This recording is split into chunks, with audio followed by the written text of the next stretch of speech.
Alright, in this lesson, I'm gonna go over general word categories in Japanese.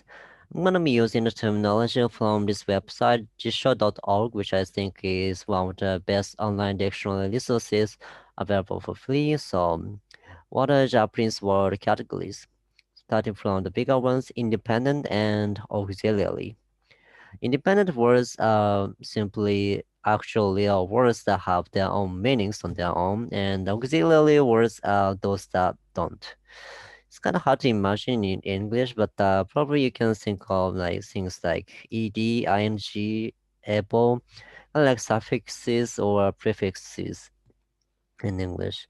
In Japanese, these are similar things regarded as classified as auxiliary words in general, basically. And then how about other classifications? Declinable and indeclinable. Declinable means can conjugate, and indeclinable means that they don't. So declinable words in Japanese are verbs, obviously, and adjectives too, and auxiliary verbs and adjectives conjugate too. So the others don't really conjugate. In English, nouns do kind of conjugate plural or singular, but in Japanese, there's nothing like that too. And so now you might wonder what now? What do I have to learn after this?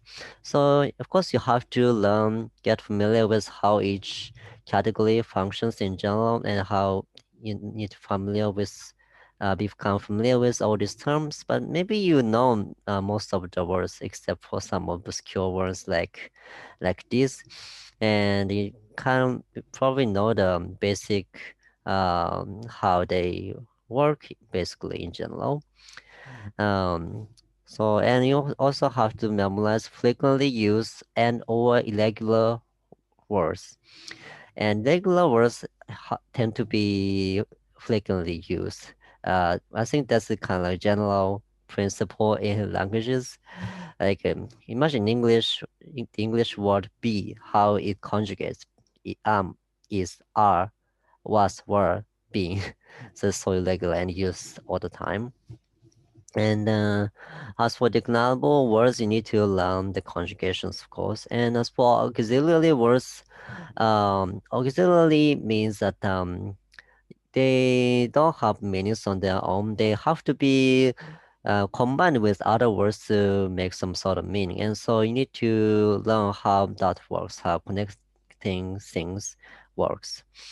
And that means auxiliary and declinable words, which are auxiliary verbs, adjectives, these are deadly and also very important. So I'm going to be focusing the majority of the lessons that I'm going to provide will be focusing on these things and some other things like particles and verbs, adjectives. So there you go.